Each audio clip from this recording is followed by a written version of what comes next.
Shalom saudara, Bapak Ibu dimanapun saudara berada, apa kabarnya? Hari ini kita mau belajar lagi firman Tuhan. Saya sangat excited. Bagaimana dengan saudara semua? Apakah sehat-sehat saja, baik-baik saja?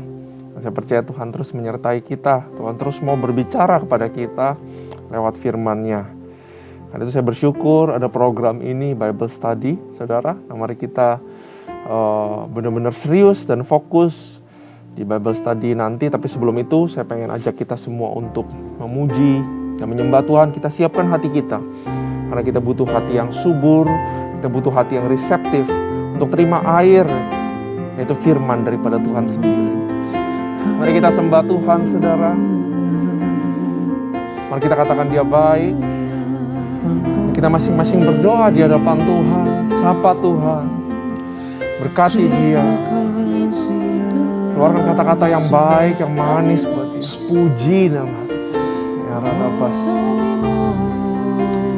ya Radabas, ya Radabas, ya Radabas, bayar alay. Oh Radabas, ya Radabas, ya Nana bayar Radabas, ya Radabas.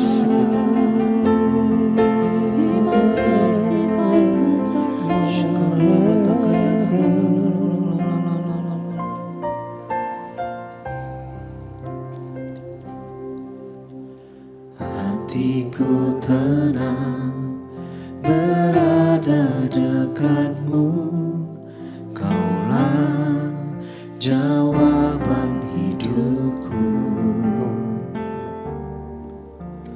Hatiku tenang berada dekatmu, Kau yang pelihara hidupku.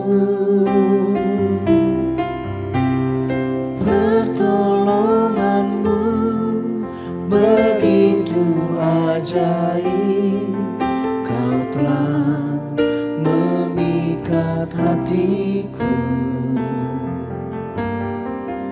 Di saat aku tak sanggup lagi, di situ tanganmu bekerja.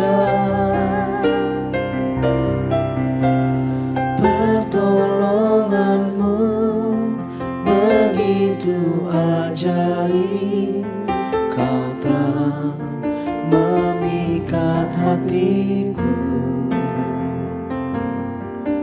Kini mataku tertuju padamu, ku rasakan kasih-Mu Tuhan.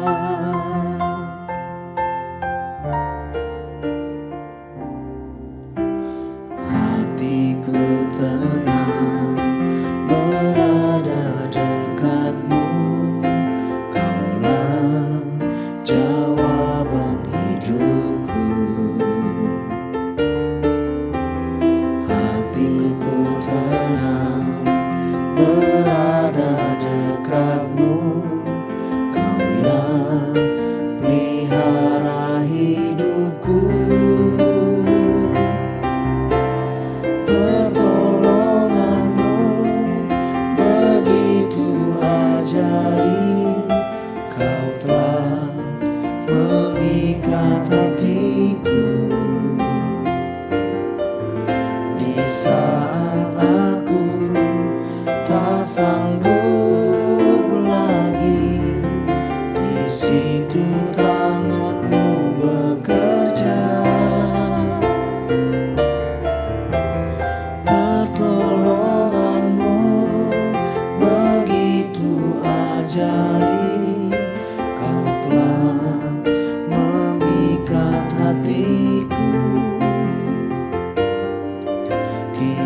hamba Tuhan.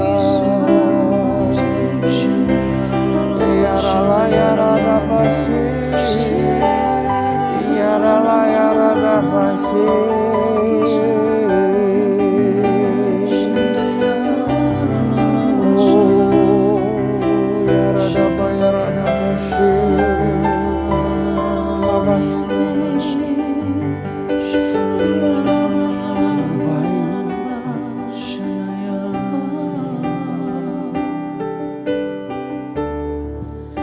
Engkaulah sumber kekuatan hatiku, tempat persembunyianku. Engkau penolong di saat susahku, tempat perlindunganku, kebenaran dan perisai di hidupku.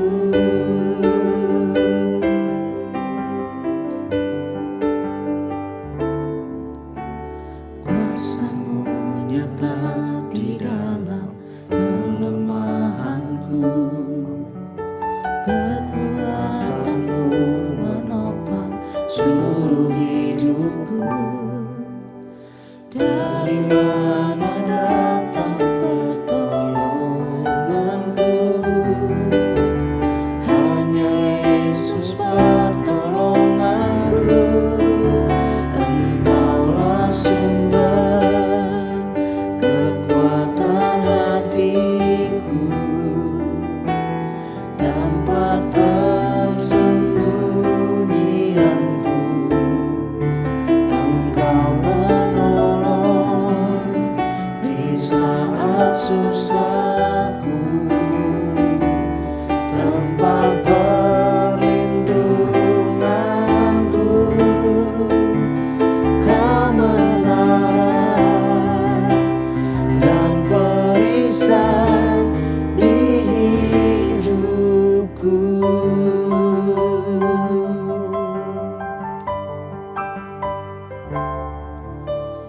Kuasa-Mu nyata di dalam kelemahanku, kekuatan-Mu menopang seluruh hidupku. Dari mana datang pertolonganku? Hanya Yesus pertolonganku.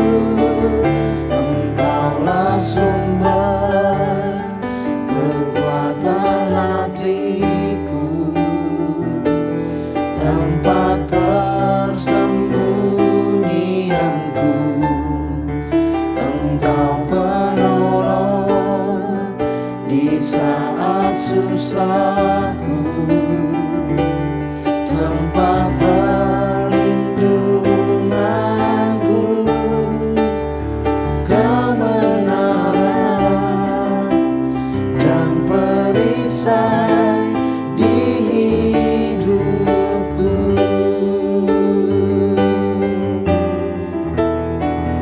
Engkaulah sumber kekuatan hatiku,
baya rada basi. Iya rada baya rada basi. Iya rada baya rada basi. Rada baya rada basi. Iya rada baya rada basi. Bapa, kami percaya pertolongan-Mu tidak pernah terlambat. Pertolongan-Mu tidak bergantung kepada siapa kami, apa perbuatan baik kami, seberapa kudus suci kami, Tuhan. Tapi pertolongan-Mu itu ada karena siapa Engkau itu, Tuhan. Bahwa Engkau adalah Tuhan yang murah hati, ya Pak. Kami bersyukur punya Tuhan seperti Engkau. Izinkan kami belajar melihat pertolongan-Mu terhadap bangsa Israel dan bisa punya iman bahwa itu juga buat kami, para keturunan yang mewarisi harta iman daripada Abraham. Berikan hikmat kepada hamba-Mu, urapi lidah bibir hamba-Mu supaya mengatakan sesuatu yang ajaib yang berasal daripada-Mu. Lindungi hamba-Mu dari balik salib-Mu, Tuhan. Kami siap untuk belajar, Tuhan. Berkati kami, urapi kami. In the name of Jesus. Terima kasih Tuhan. Amin. Shalom saudara. Mari kita buka firman Tuhan kembali di Hakim-Hakim. Kali ini ke pasal yang ketiga. Nah, perjalanan sekarang dimulai saudara.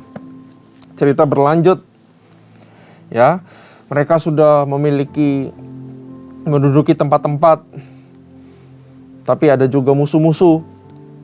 Karena waktu itu Yosua menghajar habis saudara, mungkin kota-kota atau stronghold yang kritikal. Tapi orang Kanaan itu banyak saudara.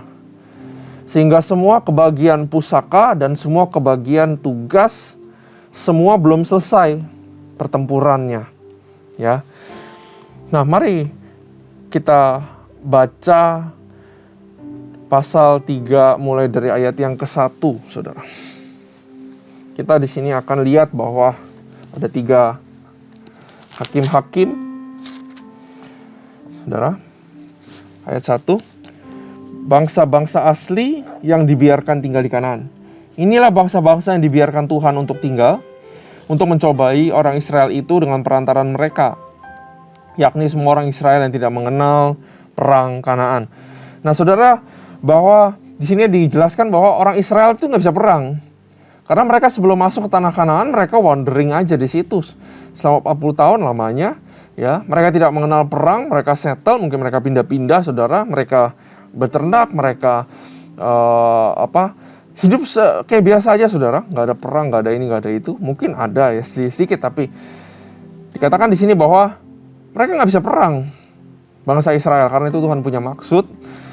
Maksudnya hanyalah supaya keturunan-keturunan orang Israel yang tidak mengenal perang, yang sudah dilatih berperang oleh Tuhan. Nah, saudara, dari sini kita harus mengerti bahwa untuk segala sesuatu, apapun yang kita alami, saudara, itu ada maksud Tuhan. Begitu juga terlihat seperti Tuhan mencobai kita. Selalu ada maksud Tuhan di balik tantangan atau task yang kita harus lakukan di dalam kehidupan kita. Karena Tuhan selalu memperhatikan kita. Ya. Gunanya adalah supaya mereka bertumbuh, supaya mereka menjadi beriman, saudara. Supaya mereka kenal siapa itu Tuhan. Dari sini kita udah lihat bahwa bangsa ini dipimpin oleh Tuhan, tapi tidak mempunyai personal relationship sama Tuhan. Karena itu Tuhan sendiri yang harus ajarkan mereka berperang. Ngajarin mereka berperang artinya mereka akan melihat kehebatan Tuhan. Mereka akan melihat step by step Tuhan mengadakan mujizat sehingga mereka kenal, saudara, Tuhannya itu siapa. Ayat 3. Yang tinggal ialah kelima raja kota orang Filistin. Apa aja itu? Ada 5 raja kota Filistin di situ, yaitu ada Asdod, Askelon, ada Gad, ada Gaza, dan juga ada Ekron. Mereka semua ada di bagian selatan daripada tanah Kanaan itu, saudara. Sebelumnya bangsa Filistin itu pengen menduduki Mesir, tapi mereka gagal, saudara, sehingga mereka ada di daerah selatan tersebut. Nah, mari kita lanjut baca sampai ayat 6. Yang tinggal ialah, ayat 3 kita ulang lagi, yang tinggal ialah kelima raja kota orang Filistin dan semua orang Kanaan, orang Sidon, dan orang Hewi yang mendiami pegunungan Libanon, dari gunung Baal Hermon sampai ke jalan menuju ke Hamat. Mereka itu ada di sana supaya ia mencobai orang Israel dengan perantaraan mereka untuk mengetahui apakah mereka mendengar perintah yang diberikan Tuhan kepada nenek moyang mereka dengan perantaraan Musa. Jadi dites, saudara. Semua bangsa Israel yang sudah tersebar, semua harus mengalami tes untuk lihat bagaimana imannya. Makanya saudara, iman keselamatan itu hanya permulaan daripada iman yang tumbuh atas perjalanan kerohanian kita. Semua iman harus dites.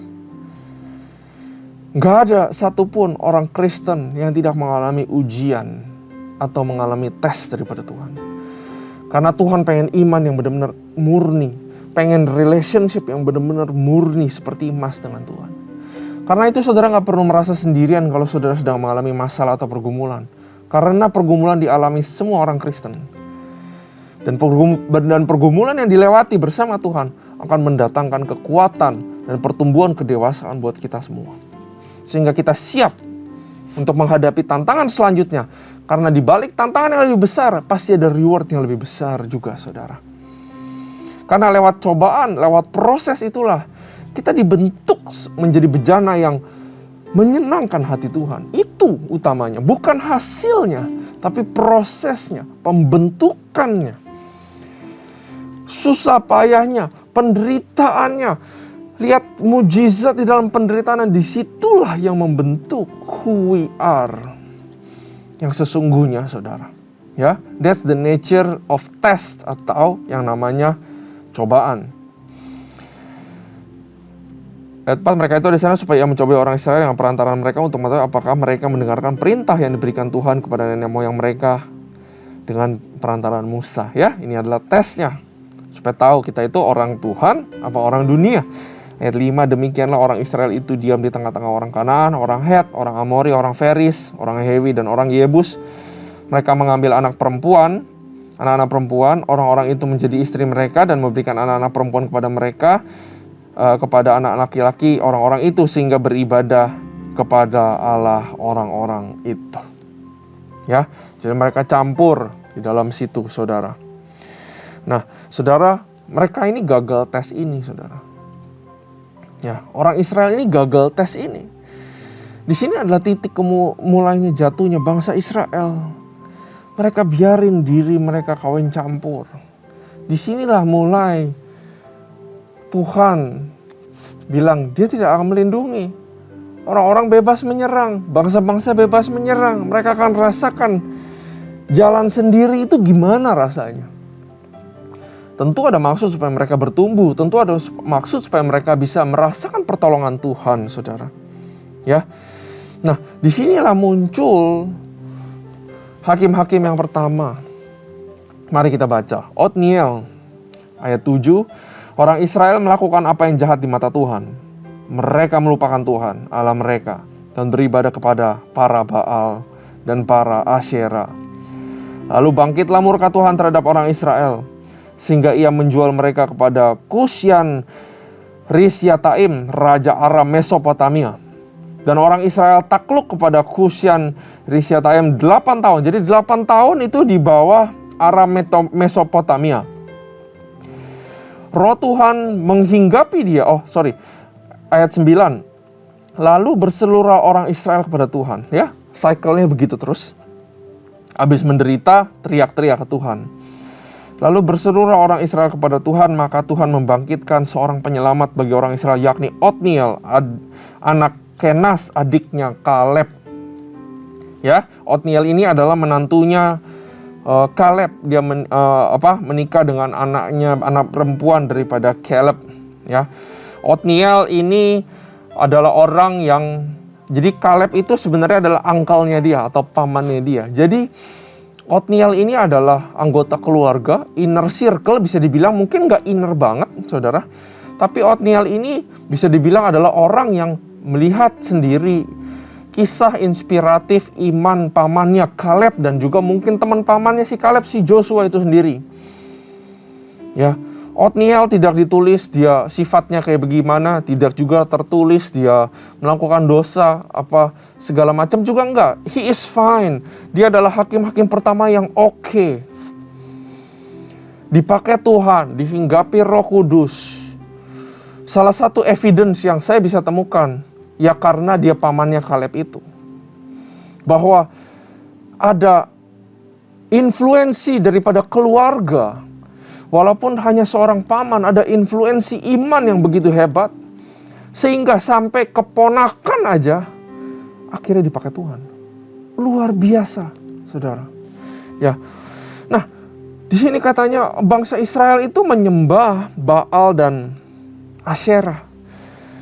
Saudara harus tahu Baal itu kalau diterjemahkan artinya Lord, mau nyamain Tuhan, God. Ya, salah satu God di tanah Kanaan, orang-orang Kanaan itu Baal. Nah, Asyerah diketahui sebagai dewi, ya, Tuhan perempuannya yang menjamin kesuburan dan juga adalah menjamin kemenangan peperangan, saudara. Aneh antara perang dan fertility, tapi begitu adanya, ya. Kalau saya research, saudara, lambangnya adalah yang rimbun pohon, itu Asyerah, saudara. Nah, di kepercayaan orang Kanaan itu, saudara harus tahu ini karena Baal, Asyerah itu disebut-sebut terus. Ya, nah saudara harus tahu ada dewa utamanya itu disebut El, ya. Kalau dieja El. El itu artinya creator God. Lagi-lagi mau nyamain Tuhan kita. Nah, katanya creator God El ini, ya, menikah dengan si Asyerah, dewi yang perempuan ini, saudara. War and fertility. Nah, mereka punya keturunan dewa-dewa kecil. Nah, salah satu dewa kecilnya anaknya itu Baal. Ya, Baal itu God of Storm. Dia yang mengontrol langit, clouds, angin, guruh, saudara. Dia yang kontrol itu semua. Dan bagaimana cara menyembah Baal adalah dengan menyembah matahari. Untuk celebrate Baal, celebrate matahari, itu orang Kanaan seperti itu dahulu. Nah, yang sangat tidak patut untuk disebut-sebut adalah Baalnya juga memiliki hubungan seksual katanya sama ibunya sendiri, yaitu Asyerah. Sehingga dua ini menjadi satu, sehingga praktek yang dilakukan orang Kanaan adalah saat mereka mau minta prosperity, berkat, kesuburan tanah, kesejahteraan, ya, mencontoh daripada hubungan incest tersebut. Jadi mereka melakukan hubungan seks. Kemudian setelah di tengah-tengah atau setelah melakukan hubungan seks, mereka berdoa dan meminta kesuburan dan kesejahteraan buat keluarga mereka. Ini praktek yang sangat najis, saudara, kalau saya boleh bilang. Ya. Nah, makanya Tuhan gak pengen mereka seperti itu. Belum lagi ada yang menyembah Molok, memperkorbankan anak sendiri, saudara. Tuhan gak pengen mereka seperti itu. Tapi tentu aja dengan cara menyembah Baal dan Asyerah, dengan hubungan seks tersebut, bagaimana umat Israel tidak bisa tergoda. Betul? Ya, ini adalah satu kejadian yang sangat mengenaskan yang memang benar-benar terjadi dahulu. Saudara, ini kita harus tahu. Ya, muncul Othniel, dihinggapi Roh Tuhan. Di sini dikatakan Roh Tuhan menghinggapi di ayat 10. Ia menghakimi orang Israel. Dia maju berperang. Lalu Tuhan menyerahkan Raja Aram ke tangannya. Sehingga ia mengalahkan Kusyan Ristaim. Lalu amanlah negeri itu 40 tahun lamanya. Kemudian matilah Othniel anak Kenas. By the power of Holy Spirit. Saudara, saya berdoa bahwa kita meminta kekuatan daripada Holy Spirit untuk menuntaskan apa yang gak berkenan di hadapan Allah. Karena temptation itu sungguh ada, saudara. By the grace of God, by the power of Holy Spirit, maka saya percaya kita bisa menang.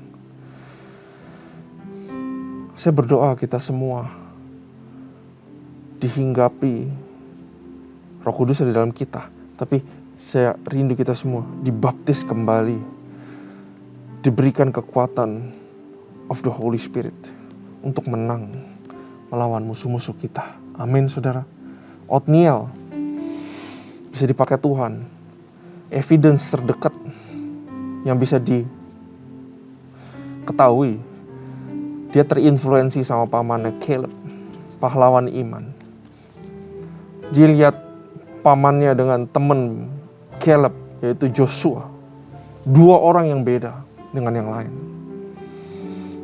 Makanya saudara, satu pelajaran yang bisa kita belajar dari Othniel ini adalah apa? Jangan remehkan orang yang punya iman, karena dia bisa influensi satu keluarga, saudara.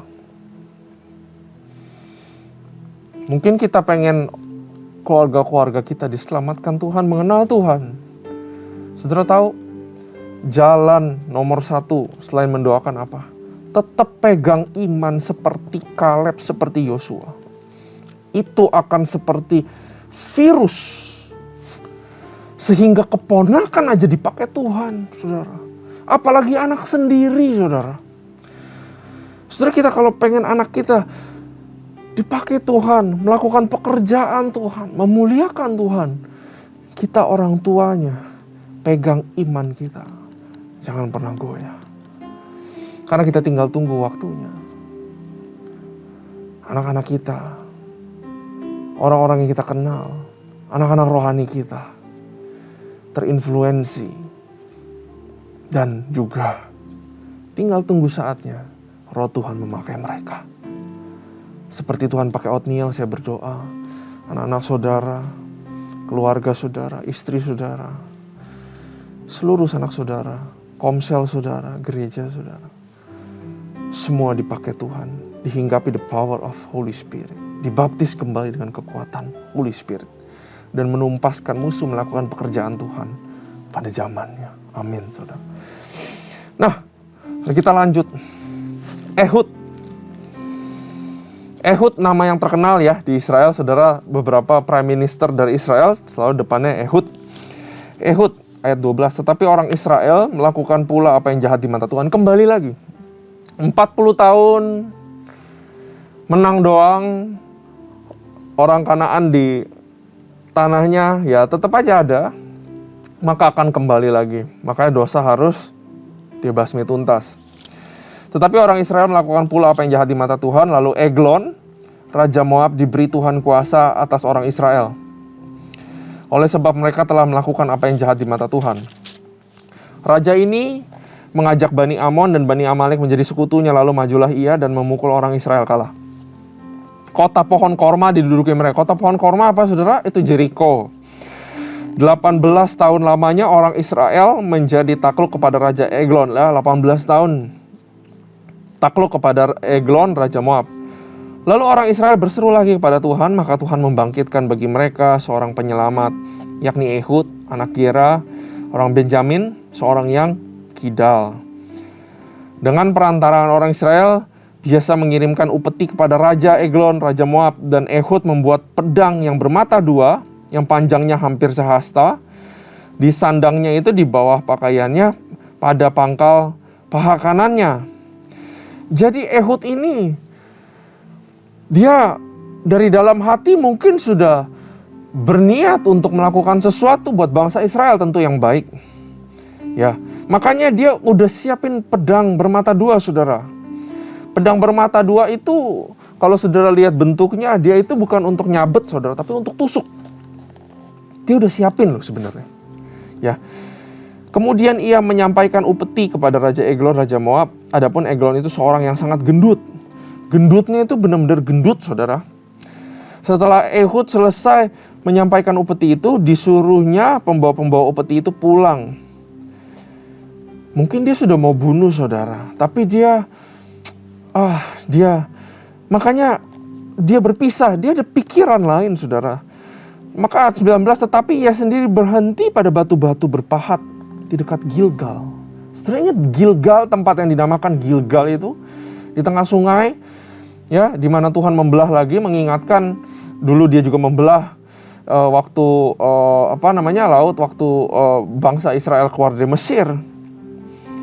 Di Gilgal itu ada 12 batu, ya, tanda bahwa Tuhan itu berkuasa, Tuhan yang menyeberangkan mereka, Tuhan yang menyelamatkan mereka, ya. Tetapi ia berdiri, 19, tetapi ia sendiri berhenti pada batu-batu berpahat yang dekat Gilgal. Dia berhenti di situ, saudara. Dia lihat memorial nenek moyangnya dan dia beroleh kekuatan, saya yakin. Dan kembali menghadap raja, dia balik lagi, saudara. Berkatalah ia, adakah pesan rahasia yang kubawa untuk tuanku ya raja? Kata Eglon, diamlah dahulu. Maka semua orang yang berdiri di depan itu pergi keluar. Lalu Ehud masuk mendapatkan dia. Sedang ia duduk sendirian di kamar di atas rumah perangiannya. Berkatalah Ehud, ada firman Allah yang kau bawa untuk tuanku. Lalu bangunlah ia berdiri dari tempat duduknya. Saudara perhatikan, raja jahat aja. Iblis ya saudara, mungkin raja jahat aja. Dia gendut saudara, bangun aja susah. Tapi dia bilang ada firman Tuhan. Dia berdiri saudara. Hormat itu tetap hormat. Iblis itu gak bisa gak hormat sama Tuhan. Tapi seringnya yang gak hormat sama Tuhan, apalagi sama firman-Nya itu siapa? Kita. Ya. 21. Kemudian Ehud mengulurkan tangan kirinya, dihunusnya pedang itu dari pangkal paha kanannya dan ditikamnya ke perut raja sehingga hulunya beserta mata pedang itu masuk. Lemak menutupi mata pedang itu, sebab pedang itu tidak dicabutnya dari perut raja. Lalu keluarlah ia melalui pintu belakang. Demikianlah Ehud sampai ke serambi. Pintu kamar atas itu ditutup dan dikunci setelah ia keluar. Baru saja ia keluar, datanglah hamba-hamba raja melihat, tetapi pintu kamar atas itu terkunci. Lalu berkatalah mereka, tentulah ia sedang membuang air di kamar rumah perangiannya itu. Lalu mereka menunggu-nunggu sampai menjadi bingung, tetapi raja tidak membuka pintu kamar atas itu. Kemudian mereka mengambil kunci, membuka pintu, maka tampaklah tuan mereka mati tergeletak di lantai. Sedang mereka berlambat-lambat, Ehud meloloskan diri. Ia lewat dari batu-batu berpahat dan meloloskan diri ke arah Seira. Setelah ia sampai ke sana, ditiup nyala sangkakala di pegunungan Efraim. Lalu turunlah orang Israel bersama-sama dengan dia dari pegunungan itu, dan ia sendiri di depan. Berkatalah ia kepada mereka, ikutlah aku, sebab Tuhan telah menyerahkan musuhmu dan orang-orang Moab itu ke dalam tanganmu. Maka turunlah mereka mengikuti dia, lalu mereka merebut tempat penyeberangan sungai Yordan ke Moab, dan tidak seorang pun dibiarkan mereka menyeberang. Pada waktu itu mereka menewaskan kira-kira 10.000 orang dari Moab, semuanya orang yang tegap dan tangkas, seorang pun tidak ada yang lolos. Demikianlah pada hari itu Moab ditundukkan oleh Israel, maka amanlah tanah itu 80 tahun lamanya. Nah saudara, kita habiskan karena tinggal satu ayat. Kemudian ada yang namanya Samgar. Sesudah Ehud, bangkitlah Samgar bin Anat. Ia menewaskan orang Filistin dengan tongkat penghalau lembu.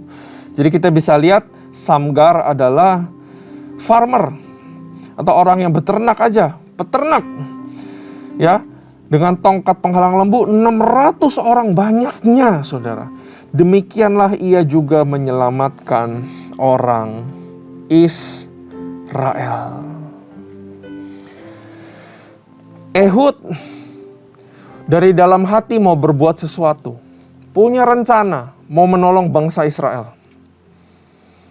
Ya, begitu juga dengan kita. Saya percaya kita semua di dalam hati nurani pasti pengen berbuat baik, pasti pengen lakukan sesuatu buat Tuhan. Ya, pasti dalam hati kita bilang, Tuhan pakai saya. Tapi yang kurang kadang-kadang adalah keberanian dan iman. Betul saudara.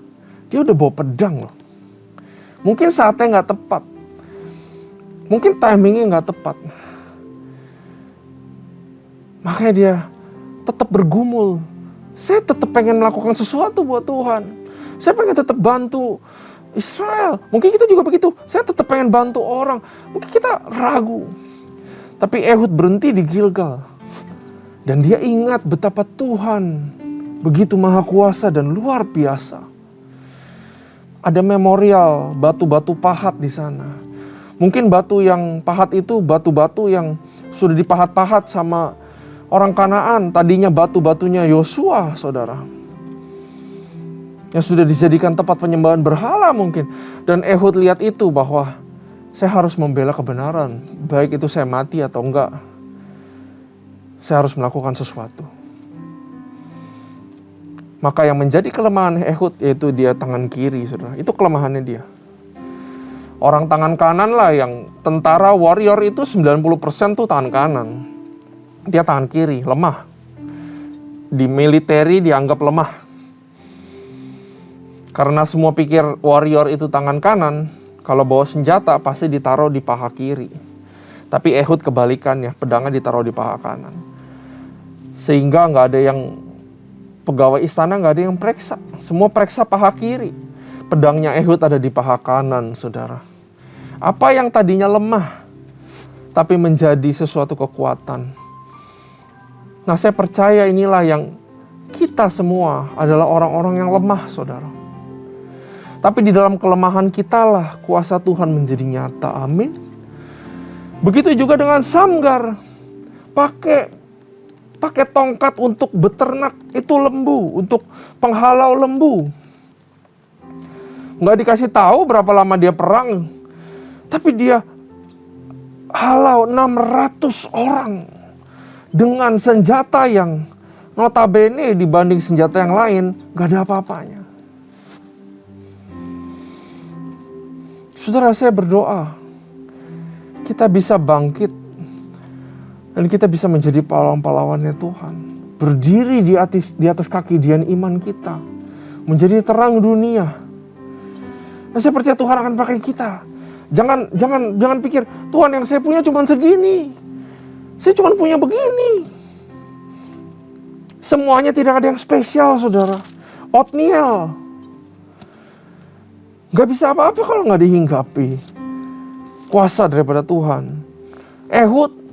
Minoritas, tangan kiri diremehkan, tapi jadi assassin, saudara. Gak perlu lawan tentara, bisa langsung bunuh rajanya.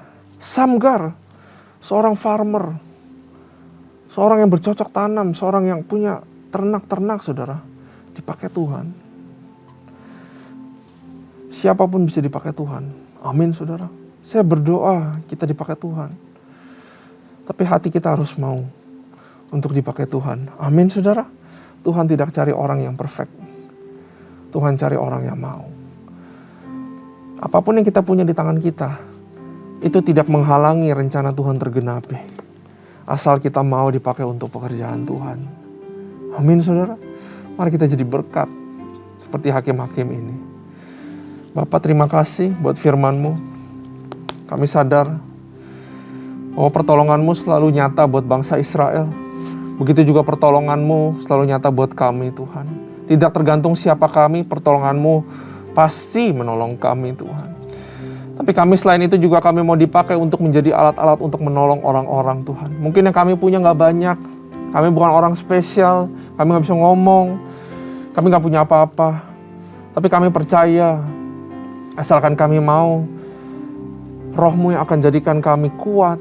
Karena di dalam kelemahan kami, Engkaulah menjadi kuat ya Tuhan. Pakai kami menjadi terang dan berkat buat sekitar kami, Tuhan. Terima kasih, Tuhan.